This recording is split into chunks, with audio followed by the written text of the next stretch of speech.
마태복음 5장 10절로 12절 말씀까지 읽겠습니다. 우리 다 같이 한 목소리로 읽겠습니다. 의를 위하여 박해를 받은 자는 복이 있나니 천국이 그들의 것임이라. 나로 말미암아 너희를 욕하고 박해하고 거짓으로 너희를 거슬러 모든 악한 말을 할 때에는 너희에게 복이 있나니 기뻐하고 즐거워하라. 하늘에서 너희의 상이 큼이라. 너희 전에 있던 선지자들도 이같이 박해하였느니라.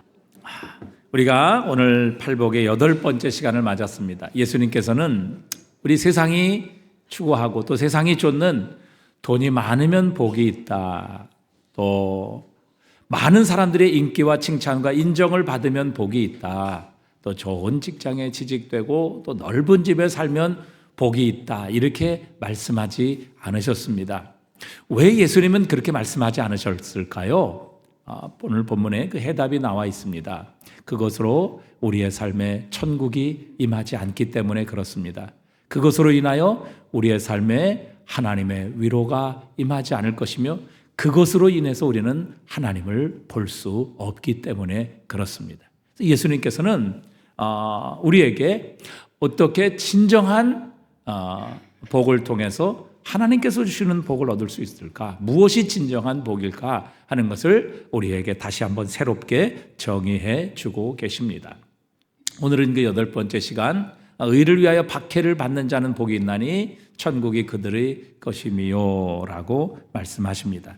이 고난을 받는 것, 박해를 당하는 것, 이건 일반인들에게도 그렇지만 우리 신앙생활하는 사람들에게도 받아들이기 힘든 경우들이 참 많습니다. 무엇보다 옳은 일을 하다가 고난과 핍박을 받는 것, 참 힘들고 어려운 일이죠.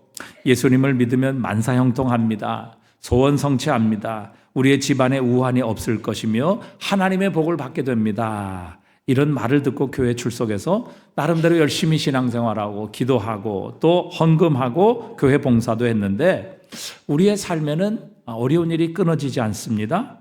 목사는 설교 시간에 반복해서 믿음 생활 잘하면 하나님께서 주신 믿음 생활을 잘하면 하나님께서 복을 주십니다, 이렇게 외치지만 그 메시지는 나와 전혀 관계가 없는 것 같기도 합니다. 내가 잘못 믿은 건가? 내가 종교를 혹시 잘못 선택한 것은 아닌가? 이런 의심과 불안이 우리를 덮칠 때도 있습니다. 더 견디기 어려운 것은 우리 주변에 있는 부조리한 또 불합리한 일들이 일어나는 것이지요. 착하고 정직하고 올바르게 사는 사람은 시련과 궁핍을 벗어나지 못하고 오히려 교활하고 악한 사람은 돈도 잘 법니다. 권력과 명예를 차지합니다. 왜 의로운 사람이 고난을 받아야 하는가? 믿는 사람이든 믿지 않는 사람이든 이 고난의 문제는 쉽게 풀 수 없는 난제 중에 하나입니다.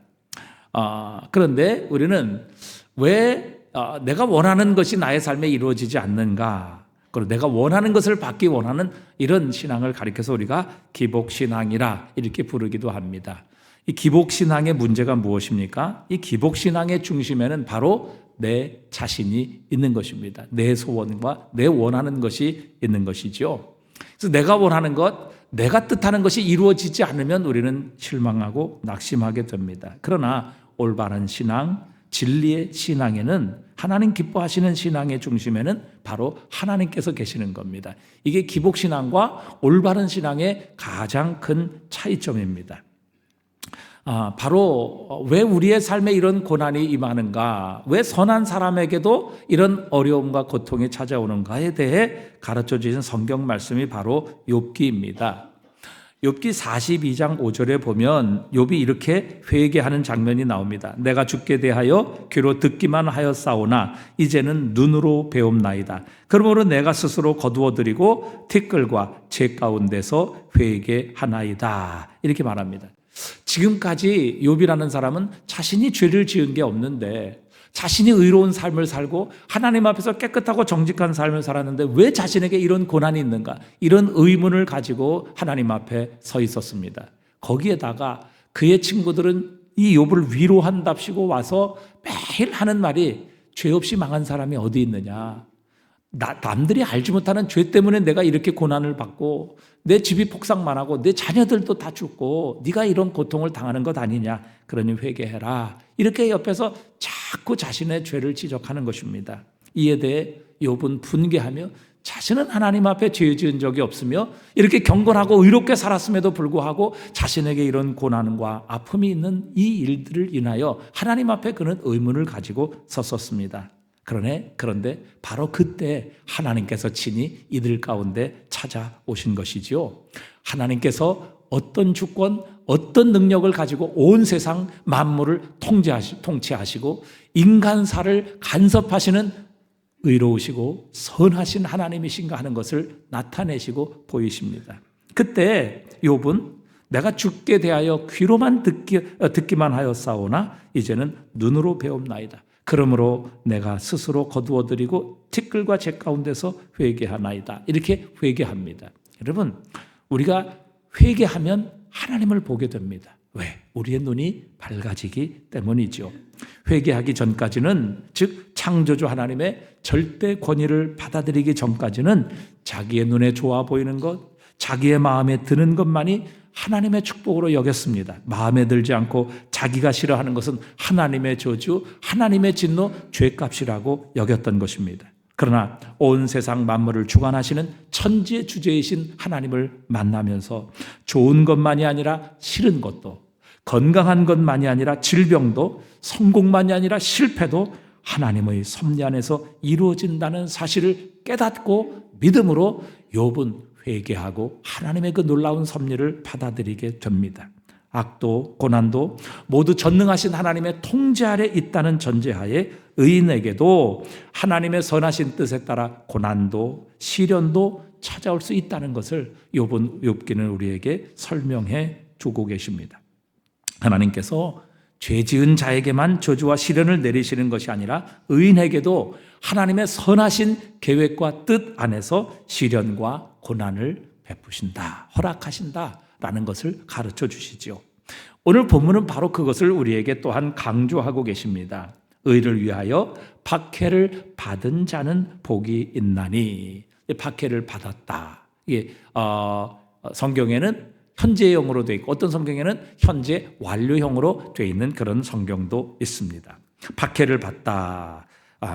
데디오그 멘노이라는 헬라어인데 이 말은 박해하다 혹은 고소하다 혹은 쫓아내다라는 뜻을 가지고 있습니다. 그런데 도대체 이 사람이 무엇 때문에 박해를 받느냐 하는 것이죠. 그 이유는 바로 의를 위하여 의로운 삶을 살았기 때문에 박해를 받는다는 것입니다. 우리가 이미 살펴본 네 번째 복에 의에 줄이고 목마른 자는 복이 있나니 저희가 배부를 것이요 이렇게 말씀하셨습니다. 그러니까 의에 줄이고 목마른 자가 하나님의 뜻을 이루고 하나님의 나라를 이루기 위해 일하다가 받는 고난, 의를 위하여 받는 박해, 그것이 의인에게 고난을 부여하시는 하나님의 선하신 뜻이라 이렇게 말씀하십니다. 자, 그렇게 하나님의 선하신 뜻을 이루다가 즉 의로운 삶, 의를 이루기 위해 고난을 받는 자들에게 하나님께서는 하나님의 나라를 그들에게 상급으로 주시겠다 이렇게 약속하십니다. 의를 위하여 박해를 받는 자는 복이 있나니 천국이 그들의 것이며, 이것은 예수님께서 자신이 당할 고난을 예언하신 말씀이기도 합니다. 예수님께서 이 땅에 오신 목적은 한 가지입니다. 바로 고난을 당하시고 십자가에 죽기 위해서지요. 예수님께서는 베드로를 통해 주는 그리스도시요 살아계신 하나님의 아들이십니다 라는 위대한 신앙의 고백을 받으신 후에 마태복음 16장 21절에서 이때로부터 이런 말씀을 하십니다. 이때로부터 예수 그리스도께서 자기가 예루살렘에 올라가 장로들과 대제사장들과 서기관들에게 많은 무엇을 받고 고난을 받고 죽임을 당하고 제3일에 살아야 할 것을 제자들에게 비로소 나타내셨다 이렇게 말씀하십니다. 그리고 이 말씀을 하신 후에 예수님께서는 곧장 예루살렘으로 향하십니다.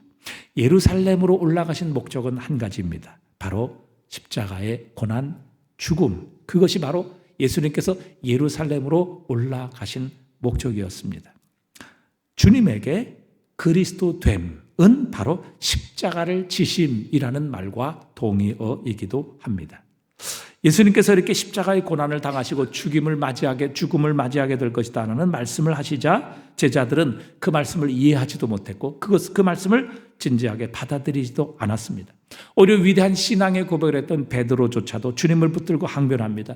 주님, 그리하지 마옵소서. 이 일이 결코 주께 미치지 않겠나이다. 화를 내며 분노하며 예수님께서 십자가의 고난을 향해 달려가는 그 길을 막고 만류했습니다. 그러자 주님께서는 베드로를 향해 사탄아, 내 뒤로 물러가라. 너는 나를 넘어지게 하는 자로다. 네가 하나님의 일을 생각하지 아니하고 도리어 사람의 일을 생각하는도다 라고 호되게 꾸짖으셨습니다.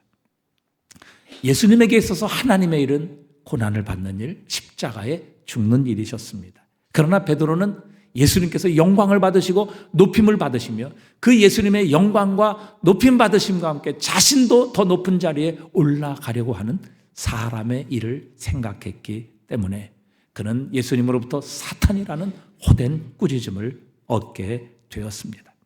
이렇게 예수님께서는 자신의 고난과 십자가의 죽음을 말씀하시며 제자들에게도 이렇게 말씀하셨습니다. 마태복음 16장 24절입니다. 같이 읽어보겠습니다. 이에 예수께서 제자들에게 이르시되 누구든지 나를 따라오려거든 자기를 부인하고 자기 십자가를 지고 나를 따를 것이니라. 누구든지 제 목숨을 구원하고자 하면 잃을 것이요 누구든지 나를 위하여 제 목숨을 잃으면 찾으리라. 아멘. 예수님께서는 딱 이렇게 정의하고 계십니다. 십자가를 지지 않고는 내 제자가 될 수 없다 선언하십니다. 여러분, 십자가는 무엇을 의미합니까? 고난을 의미합니다. 자기 부인을 말씀하시는 겁니다. 십자가는 죽음을 가리키는 것입니다. 즉 우리가 고난을 받지 않고 내 자신을 부인하지 아니하며 내 자신이 죽지 아니하면 예수님을 따를 수 없다. 즉 예수님을 따르는 데 있어서 고난 없이는 결코 주님의 길, 주님을 따라가는 제자가 되지 못할 것이다. 예수님께서는 이렇게 단호하게 제자를 정의하고 계십니다. 여러분, 옛날에 저희들은 다 이제 연탄을 뗐죠. 연탄을 배달해서 뗐습니다. 연탄을 배달하시는 분들이 이제 뭐 리어카나 혹은 뭐 이런 지게에 연탄을 지고서 집에 이렇게 배달하는데 집 앞에 내려놓고 그 연탄을 옮겨주셨습니다. 그런데 여러분, 연탄을 옮기시는 분이, 연탄을 장사하시는 분이 여러분 손에, 몸에, 얼굴에 여러분 검은 석탄가루가 묻지 않고 과연 연탄 장사를 할 수 있겠습니까? 불가능한 일이죠. 예수님께서는 그 말씀을 하시는 겁니다. 나를 쫓으려면 고난이 없이는 불가능하다. 십자가를 지지 않고는 나를 따를 수 없다.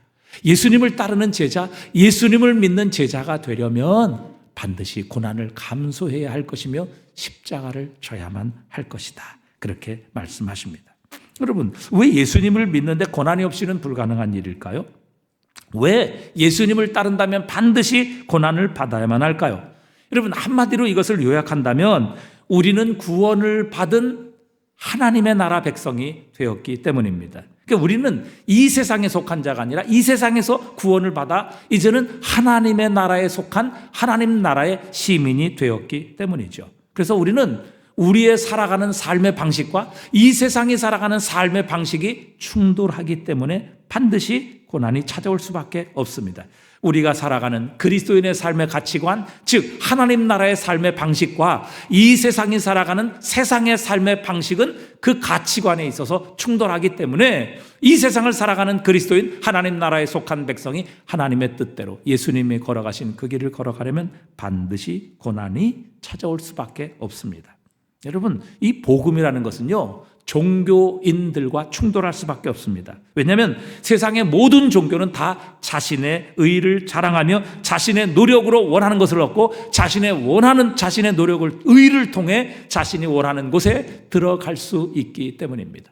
그래서 열심히 노력해서 자신이 원하는 것을 얻고 자신이 원하는 곳에 들어가면 그것은 바로 자신의 자랑이 될 수밖에 없습니다. 그것에 미치지 못하는 자는 늘 죄책감 속에 사로잡혀 살아갈 수밖에 없는 것이죠. 이것이 바로 세상의 종교입니다. 하지만 예수님께서는 오직 예수 그리스도의 십자가만을 통해 우리를 구원해 주시고 그분의 의를, 십자가의 의를 믿는 자를 의롭게 하시는 하나님이십니다. 그래서 예수 그리스도를 통해 하나님 앞에 서는 자, 예수 그리스도를 통해 구원을 받는 자는 어느 누구도 하나님 앞에서 자신의 의를 자랑하지 못하도록 하셨습니다. 오직 예수 그리스도의 십자가만을 자랑하며 그 십자가의 의만을 높이는 삶을 살도록 하신 것입니다.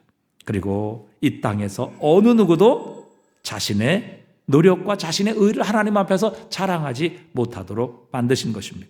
복음은 이렇게 자신의 의를 자랑하는, 혹은 자신의 의가 부족하여 늘 죄책감에 시달리는 사람들, 종교인들을 정죄할 뿐 아니라 정반대로 오직 자신의 육체와 쾌락을 위해 하나님 나라와 예수 그리스도의 구원을 인정하지 않는 세상을 향해서도 역시 정죄를 선포합니다. 그래서 십자가의 복음은 유대인에게는 거리끼는 것이요 이방인에게는 미련한 것이라, 그렇게 주님은 선언하고 계십니다. 하지만 부르심을 받은 자들에게는 하나님의 지혜요 하나님의 능력이 되는 것입니다. 예수 그리스도의 십자가는 죄 많은 우리를 용서하시고 죄 많은 우리를 심판하시는 대신 예수 그리스도를 심판하심으로 우리에게 용서와 하나님의 구원을 주시는 능력이 되시고, 죄인을 구원하시는 하나님의 유일한 능력이 예수 그리스도의 십자가 안에 있는 것입니다. 그러기에 십자가는 부름을 받은 자들에게 우리를 구원하시는 하나님의 놀라운 지혜요, 이 죄인을 구원하시는 하나님의 유일한 능력이 되는 것입니다. 예수님께서는 우리를 향해 세상의 빛과 소금이라 이렇게 말씀하셨습니다. 요즘은 이제 많은 우리나라가 성장하고 또 발전했기 때문에 이제 별로 흙길을 찾아보기가 어렵습니다. 산에나 올라가야 흙길을 찾아보죠. 그러나 옛날에는 다 집이 동네마다 골목도 흙이었고 도로도 포장이 되지 않아서 다 흙이었습니다. 동네나 집에나 이런데 보면, 이런데 옛날에 이렇게 삽으로 흙을 딱 파보면 지렁이가 굉장히 많이 있었습니다. 그 지렁이에게 여러분 물을 뿌리게 되면 지렁이는 별로 반응을 하지 않습니다. 그런데 집에 가서 소금을 가지고 와가지고 그 지렁이에다 이렇게 뿌려보면요, 지렁이가 결코 견디질 못합니다. 몸을 뒤틀고요, 견딜 수가 없습니다. 그런 거 안 해봤어요? 그런 거 안 해봤어요? 저만 해봤어요? 네, 저만 나쁜 놈이에요, 그렇죠? 그러니까 여러분 그 지렁이에다 소금을 뿌리면 이 지렁이가 완전히 견디지를 못합니다. 여러분, 우리가 진짜 세상의 소금이라면 여러분 이 세상의 죄악이 우리로 인하여 견디지 못하게 되는, 그러니까 이 세상이 견디지 못하는 그런 모습 때문에 결국 세상이 우리를 핍박하게 됩니다. 여러분, 이 땅에 살았던 우리 신앙의 선배들이 핍박을 받았던 이유는 다른 게 아니에요. 그들이 소금의 삶을 살았기 때문에 그들이 이 땅에 있는 것을 세상은 결코 견디지 못했던 것입니다. 여러분, 옛날에 이렇게, 지금은 조금 아파트 살지만 옛날엔 주택에 살았잖아요. 주택에 이렇게 음습한 곳, 그늘지고 또 습기가 많은 곳에 이렇게 돌 같은 거를 딱 뒤져보면요, 갑자기 거기에서 바퀴벌레 같은 거, 그 다음에 또 쥐, 이런 것들이 혼비백산해서 도망하는 것을 보게 됩니다. 지금까지 그들은 그 바위나 그 돌 어두움을 자신의 집으로 삼고 살았던 거예요. 그런데 그것을 들춰내서 빛이 비치게 되자 더 이상 거기에 살 수 없게 되는 것이죠. 여러분, 바로 그리스도인의 삶이 이런 삶이기 때문에 이 세상이 그리스도인을 박해할 수밖에 없는 것입니다. 그래서 여러분, 우리가 그리스도인으로서 이 땅을 살아갈 때 많은 박해를 받고 고난을 받을 때 주님은 낙심하지 말라, 오히려 기뻐하라, 이상히 여기지 말라, 그렇게 말씀하십니다. 자, 베드로전서 4장 12절에 우리 함께 읽어보겠습니다. 사랑하는 자들아, 너희를 연단하려고 오는 불시험을 이상한 일 당하는 것 같이 이상히 여기지 말고 오히려 너희가 그리스도의 고난에 참여하는 것으로 뭐하라? 즐거워하라. 이는 그의 영광을 나타내실 때 너희로 즐거워하고 기뻐하게 하려 함이라, 그렇게 말씀합니다. 자, 그렇다면 왜 오늘 주님께서 의를 위하여 박해를 받는 자가 복이 있다라고 말씀하셨는가? 우리 세 가지의 이유를 통해서 왜 의를 위하여, 이제 이 의를 위하여 박해받는 것이 11절로 보면 나로 말미암아 너희를 욕하고 박해한다. 그러니까 이 의가 곧 예수 그리스도라는 것으로 이렇게 치환되고 있는 것을 보게 됩니다. 그러니까 의는 곧 예수 그리스도라는 것이죠. 왜 예수 그리스도를 위하여 박해를 받는 것이 복인가 하는 이유를 한 3가지 정도로 살펴보고 결론을 내려고 합니다. 자, 첫 번째, 왜 의를 위하여 박해를 받는 자, 예수님을 위하여 박해를 받는 자가 복이 있는가? 첫 번째는요, 우리는 이 박해를 통해서 우리의 정체성을 분명하게 확인할 수 있기 때문입니다. 즉 우리가 누구인가, 우리가 어디에 소속되어 있는가를 이 박해를 통해서 확인할 수 있다는 것이죠. 자, 요한복음 15장 18절 말씀입니다. 우리 한번 다 같이 읽어보겠습니다. 세상이 너희를 미워하면 너희보다 먼저 나를 미워한 줄 알라. 너희가 세상에 어떻게 하였으면, 속하였으면 세상이 자기의 것을 어떻게 해요? 사랑할 것이나 너희는 세상에 속한 자가 아니요 도리어 내가 너희를 세상에서 택하였기 때문에 세상이 너를 어떻게 하느니라? 미워하느니라. 여러분, 예수를 믿으면서 난 한 번도 박해를 받지 않았어요. 세상과 충돌한 적이 없습니다. 정말 저는 갈등을 경험한 적이 없어요. 이런 사람 굉장히 처세술이 능한 사람처럼 보이지만 여러분, 우리가 어디에 속해 있는지를 점검해 보아야 할 것입니다. 여러분, 내가 정말 이 세상에 살면서 하나님 나라에 속해 있는가? 그래서 하나님의 방식과 하나님 나라의 법칙을 따라 살아가고 있는지, 아니면 이 세상에 살면서 여전히 우리는 예수를 믿는다고 하면서 세상의 방식, 세상의 방법을 따라 살아가기에 전혀 세상에서 갈등과 충돌을 일으키지 않는 삶을 살고 있는지, 여러분, 우리의 소속을 분명히 한번 점검해 보아야 합니다. 우리가 이 땅에서 복음의 말씀대로 살아갈 때 박해를 받는 것은 우리가 이 세상에 속한 자가 아니라는 것을 분명히 증거해 주는 사건입니다. 이 세상에 속한 자가 아니라 우리는 이 세상에서 구원받아 하나님 나라에 속한 하나님 나라의 백성이라는 우리의 분명한 정체성을 확인해 주는 작업입니다. 그러기에 여러분, 우리가 이 세상에 살면서 박해를 받는 것을 결코 이상해하거나 두려워할 필요가 없다는 사실입니다. 그래서 누가복음 6장 26절에도요, 모든 사람이 너희를 칭찬하면 화가 있도다. 누가복음 6장 26절입니다. 모든 사람이 너희를 칭찬하면 화가 있도다. 그들의 조상들이 거짓 선지자들에게 이와 같이 하였느니라. 거짓 선지자, 즉 세상에 속한 자로 살게 되면 모든 사람이 우리를 칭찬하게 될 것이다. 왜? 같은 무리니까, 같은 소속이니까, 같은 종류의 사람이니까. 그러나 디모데후서 3장 12절에 보니까 무릇 그리스도 안에서 경건하게 살고자 하는 자는 박해를 받으리라. 여러분, 우리가 그리스도인으로서 이 땅에서 박해를 받는 것을 결코 이상히 여기지 말라, 주님은 말씀하고 계십니다. 그래서 우리가 예수님 때문에 고난을 당한다, 박해를 당한다, 여러분 오히려 기뻐하고 즐거워해야 합니다. 왜? 우리는 이 박해를 통해서 예수님께 속한 자이며 하나님의 나라 백성이라는 분명한 확신할 수 있기 때문입니다. 미국의 교육은 우리나라처럼 이런 주입식 교육이 아니라 주로 이제 토론하고 또 이렇게 자기의 의견을 나누는 이런 토론식 교육이죠. 한 집사님께서 자신의 딸의 학교 생활로 인하여 참 고민을 목사님에게 상담했던 그런 내용입니다. 자신의 딸이 미국에 있는 이제 유소한 고등학교를 이제 다니고 있었습니다. 그런데 그날도 이제 그 고등학교 자기네 반에서 한 18명 정도 학생이 되는데 그 반에서 이제 토론이 벌어졌어요. 그 주제가 뭐냐면 성정체성에 관한 내용입니다. 우리는 병원에서 태어나면 이제 물론 요즘 이렇게 이제 의사 선생님들이 다 알려주잖아요. 딸입니다, 아들입니다, 이래. 그런데 사실 딱 태어날 때에 이제 아들입니다, 축하합니다. 그 다음에 딸입니다, 더 축하합니다. 이런 우리가 이야기를 듣잖아요. 그러니까 태어남과 동시에 그 아이가 남자인지 여자인지가 분명히 이제 드러나게 되는 거잖아요. 그런데 그 토론의 주제는 그겁니다.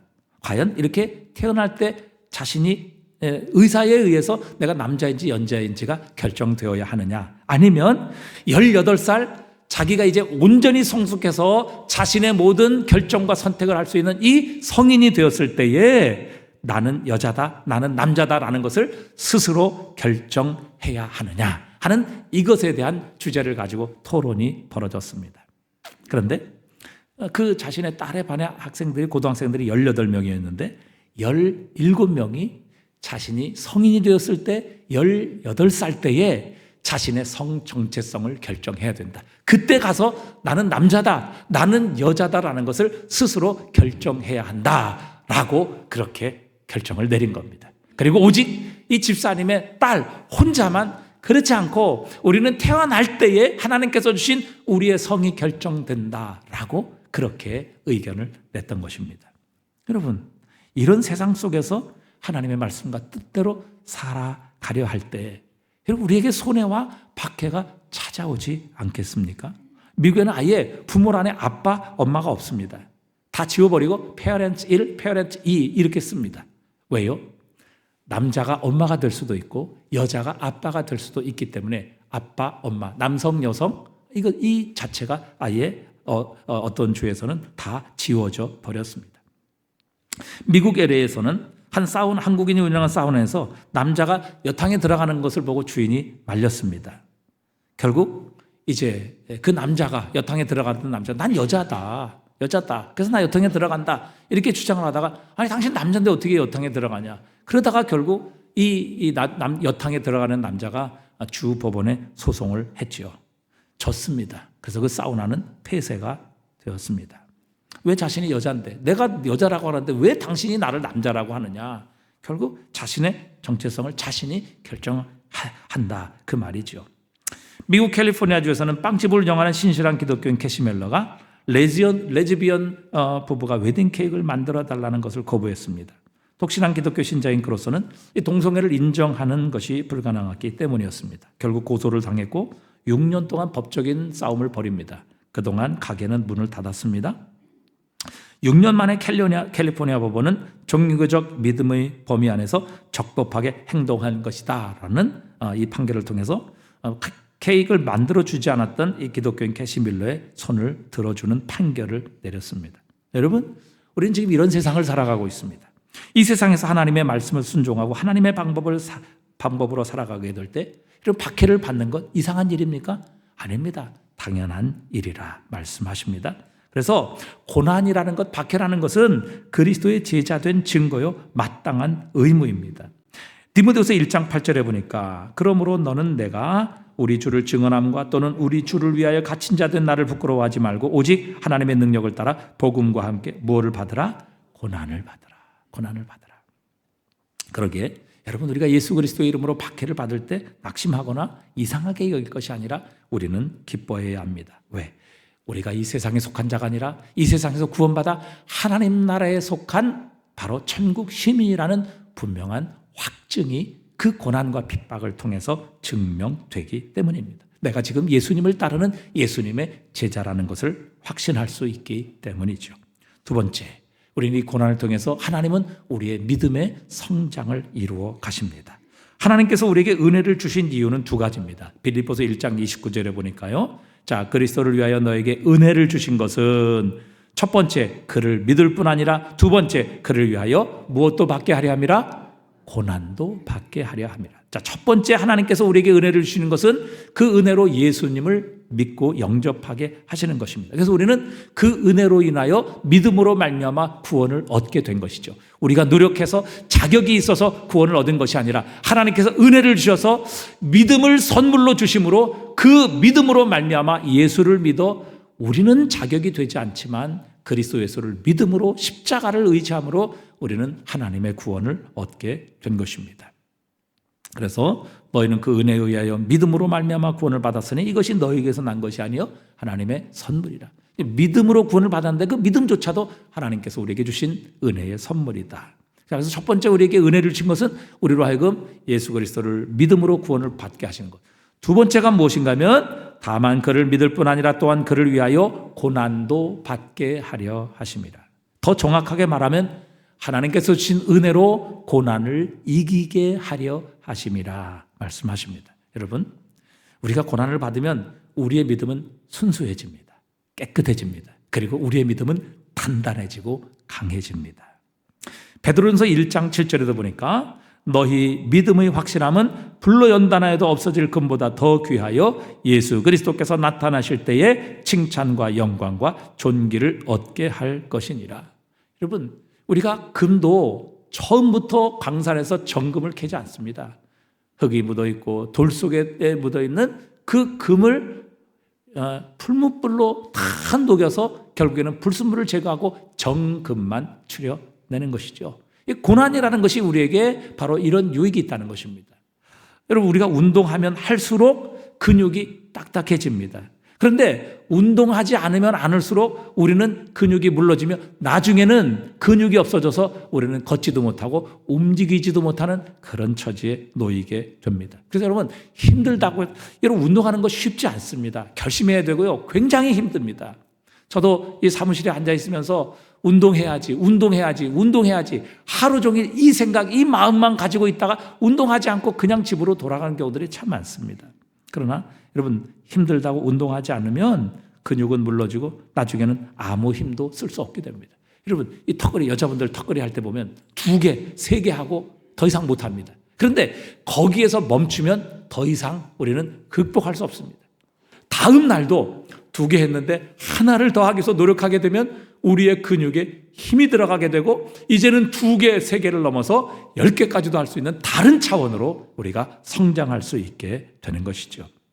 그래서 여러분, 이 그리스도 예수로 말미암아 받는 이 고난은 우리의 믿음을 깨끗하고 정결하게 할 뿐만 아니라 우리의 믿음의 근육을 단련하게 해서 우리로 하여금 강하고 굳건한 믿음을 허락하십니다. 그래서 로마서 5장 3절에 보니까 다만 이뿐 아니라 우리가 환난 중에도 즐거워하나니 이는 환난은 인내를, 인내는 연단을, 연단은 소망을 이루는 줄 알미로다 말씀하십니다. 여러분은 칭찬받고 대접을 받으면 좋지만, 그러나 칭찬과 대접을 받을수록 우리는 신앙과 인격이 타락할 가능성이 많습니다. 그러나 핍박과 고난은 받으면 받을수록 우리의 신앙과 인격은 순수해지고 성숙해지고 강건해지게 되는 것입니다. 그래서 여러분, 오랜 고난과 핍박을 통과하여 나온 분들의 모습을 보면 여유가 있습니다. 어떤 고난, 어떤 위기 가운데서도 넉넉히 하나님께서 주시는 은혜로 승리할 수 있다는 이 믿음의 자신감과 담대함이 세워져 있기 때문이죠. 그래서 우리가 고난이 우리에게 필요한 것 두 번째 이유는 우리의 믿음의 순수함, 믿음의 성장을 위해서입니다. 마지막 세 번째, 이 고난이 우리에게 필요한 이유는 하늘의 상이 있기 때문입니다. 자, 로마서 8장 17절 18절 우리 한번 다 같이 읽어보겠습니다. 자녀이면 또한 상속자 곧 하나님의 상속자요 그리스도와 함께한 상속자니 우리가 그와 함께 영광을 받기 위하여 무엇도 함께 받아야 할 것이라 고난도 함께 받아야 할 것이니라. 자, 생각하건대 현재 고난은 장차 우리에게 나타날 영광과 비교할 수 없도다. 그러니까 현재의 고난과 장차 나타날 영광을 예수님은 비교하고 계십니다. 그런데 우리가 지금 현재 의를 위하여 또 예수님을 위하여 당하는 이 고난은 장차 우리에게 나타날 영광, 그 하나님 나라에서 하나님께서 주실 그 영광과는 좋게 비교할 수 없는 바로 그런 것들이라 주님께서 우리에게 말씀하십니다. 여러분, 여기에서 우리가 한 가지 고난을 당한다면 우리는 하나님 앞에 100, 1000, 10,000개의 영광을 받게 되는 그런 날이 바로 주님을 위해 고난을 당하는 자, 의를 위해 박해를 받는 자에게 주어지는 하나님의 상급이요 축복이라 그렇게 말씀하십니다. 안디옥의 감독인 이그나티우스가 순교의 현장으로 달려가면서 자신의 몸을 묶은 이 쇠사슬을 가리켜 이것은 바로 하늘에서 빛날 진주들이라 이렇게 표현했어요. 자신이 받는 그 고난, 죽음, 그리고 자신의 몸을 묶은 그 쇠사슬이 비록 여기에서는 자신을 사형장으로 묶고 가는 몰고 가는 쇠사슬이지만, 그러나 그것이 하나님 앞에 섰을 때는 그 쇠사슬이 결국 자신에게 상급이 되고 자신에게 영원한 영광이 되어지는 빛나는 진주로 바뀌게 될 것이다, 그렇게 표현하고 있습니다. 계시록 2장 10절에서 너는 장차 받을 고난을 두려워하지 말라. 볼지어다 마귀가 장차 너희 가운데서 몇 사람을 옥에 던져 시험을 받게 하리니 너희가 10일 동안 환난을 받으리라. 내가 죽도록 충성하라. 그리하면 내가 생명의 관을 너희에게 주리라. 10일 동안 환난을 받을 것이다. 이건 분명히 정해져 있는 짧은 기간이죠. 여러분, 우리가 인생이 70이요 강건하면 80이라고 말합니다. 그러나 여러분 70, 80하고 영원이라는 그 세월하고 비교해 보십시오. 여러분, 이 70, 80은요 영원에 비하면 이건 한 점 먼지 하나 되지 않는 짧은 순간입니다. 우리가 당하는 고난은 바로 이렇게 10일, 70, 80의 고난이다. 그러나 주님께서 우리에게 주실 영광은 영원한 것이다. 그 주님이 주실 영원한 영광에 비하면 우리가 이 땅에서 당하는 고난은 먼지 하나에 비교할 수밖에 없다. 이렇게 말씀하십니다.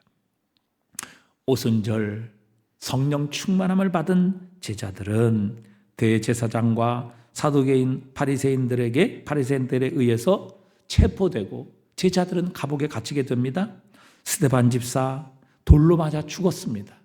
사도 야고보 공개 처형 참수형을 당했습니다. 왜냐하면 예수님의 부활을 전했기 때문이죠. 유대인들이 예수님을 죽였는데 예수님이 지금 다시 살아계신다는 것입니다. 그러게 그분이 하나님의 아들이시고 그분이 이 세상에 보내신 우리의 구주시라고 사도들이 전했기 때문에 자신들이 예수님을 죽인 그 유대 대제사장들, 서기관들, 유대 지도자들은 자신들이 바로 하나님을 죽인 죄인이 될 수밖에 없었기 때문에 예수님이 다시 살아계신다는 부활의 소식을 전했던 제자들을 옥에 가두었고 그들을 죽였던 것입니다. 하지만 제자들은 그런 핍박을 받으면서도 전혀 위축되지 않았습니다. 슬퍼하지 않았습니다. 오히려 그리스도로 인해 받는 고난과 시련을 즐거워했고 감사했습니다. 왜 그들은 주님을 위해 받는 고난을 즐거워했고 감사했을까요? 오늘 본문에 이렇게 기록하고 있습니다. 마태복음 5장 11절입니다. 함께 읽겠습니다. 나로 말미암아 너희를 욕하고 박해하고 거짓으로 너희를 거슬러 모든 악한 말을 할 때에는 너희에게 복이 있나니 기뻐하고 즐거워하라. 하늘에서 너희 상이 큼이라. 너희 전에 있던 선지자들도 이같이 박해하였느니라. 기뻐하고 즐거워하라. 예수님의 이름 때문에 의를 위하여 박해를 받는다면 기뻐하고 즐거워하라. 왜? 하늘에서 너희 상이 크기 때문이라.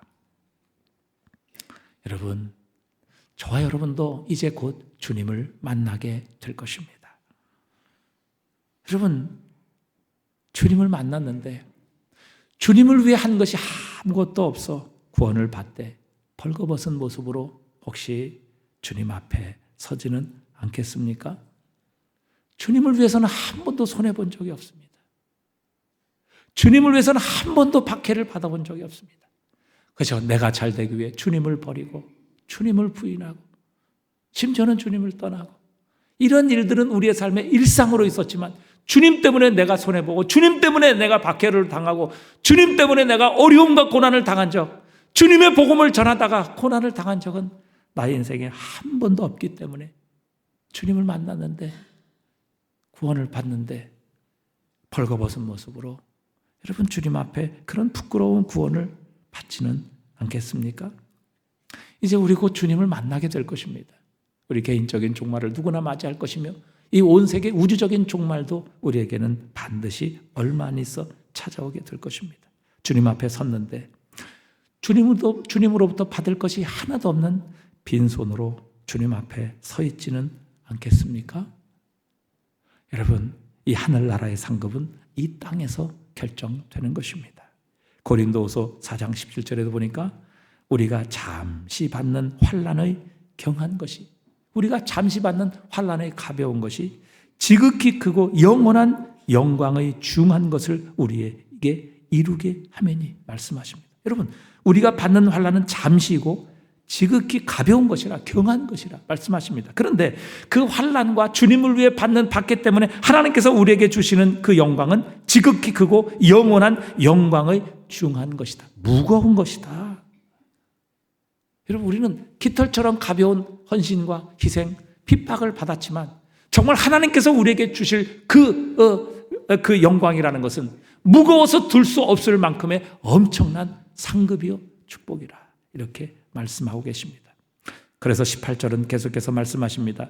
우리가 주목하는 것은 보이는 것이 아니요 보이지 않는 것이니 보이는 것은 잠깐이요 보이지 않는 것은 영원함이라. 여러분, 이런 말씀이 있는데도 이 잠깐 있다가 없어지고 사라질 이 보이는 것에 우리의 목숨을 걸고 우리의 온 삶을 들여 살겠느냐 하는 것이지요. 믿음의 조상들이 주님을 위한 박해를 기쁨으로 받았던 이유가 여기에 있습니다. 그들은 믿음으로 보이는 것들은 잠깐이요 보이지 않는 것들은 영원함이니라. 또한 우리가 지금 여기서 잠시 받는 환난의 잠시 지극히 경한 것이 하나님께서 주실 영원한 영광의 중한 것과 비교할 수 없는 것이라는 이 믿음을 가지고 이 땅에서 고난과 주님을 위해 받는 박해를 결코 그들은 피하거나 혹은 그것을 두려워하지 않았던 것입니다.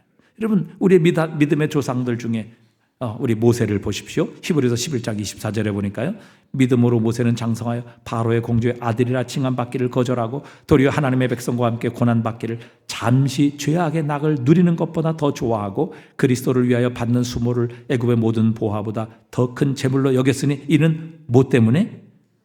상 주심을 바라보았기 때문에.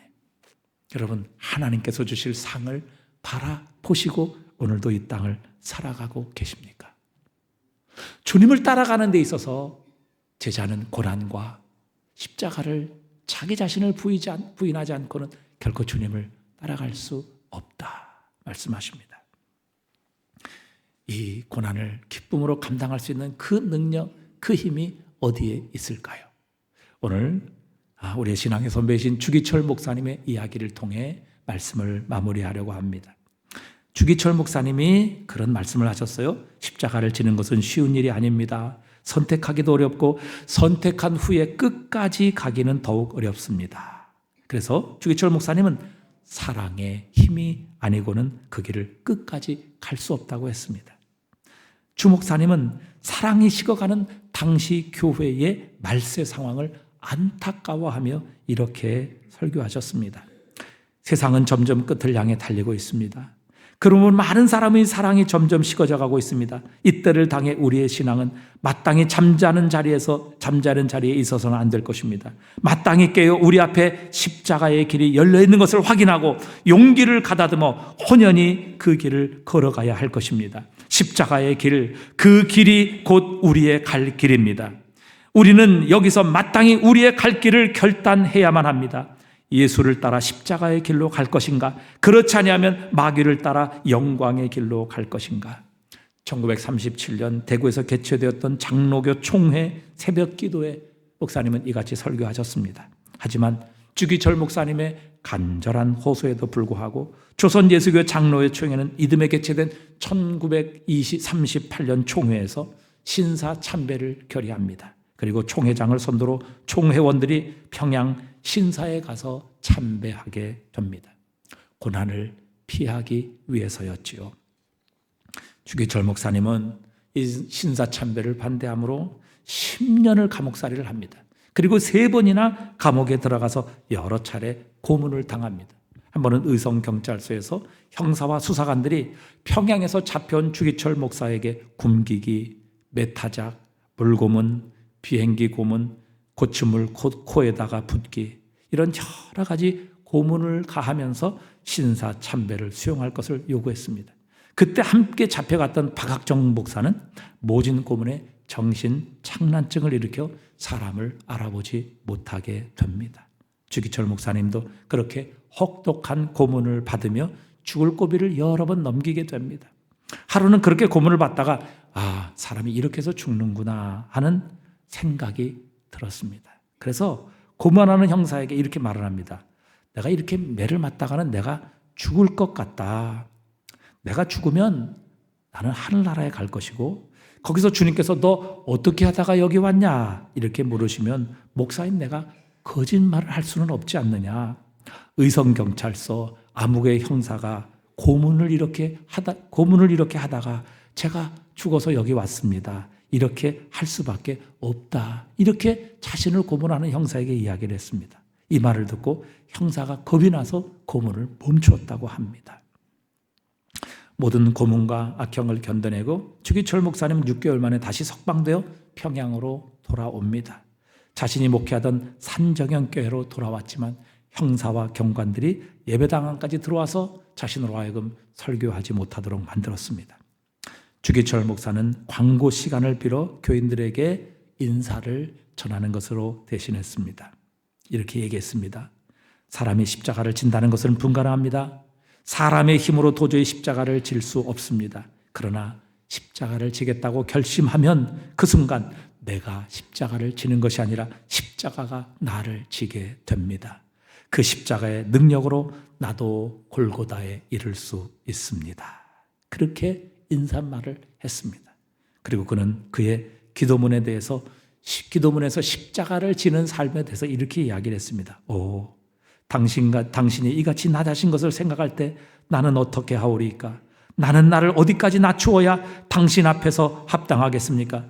당신이 제자의 발을 씻기셨으니 나는 문둥이의 발을 핥게 하여 주옵소서.